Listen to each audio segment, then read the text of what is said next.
Hi guys, నమస్తే. ఆయుధ దిగుమతుల్లో మనం ఏ స్థానంలో ఉన్నాం తెలుసుకున్నారండి.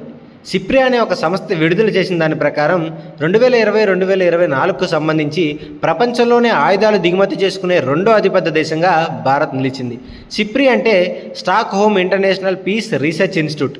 ఇది 1966లో స్థాపించబడింది.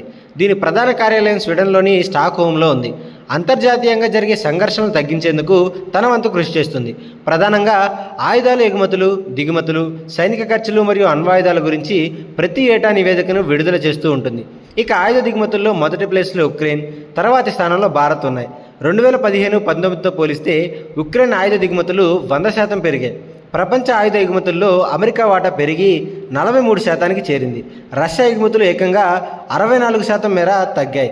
ప్రపంచ ఆయుధ ఎగుమతుల్లో రెండో స్థానంలో ఉన్న రష్యా మూడో స్థానానికి పడిపోయింది. 2022లో రష్యాతో యుద్ధం మొదలయ్యాక పలు దేశాలు ఉక్రెయిన్కు ఆయుధాలు సరఫరా చేశాయి.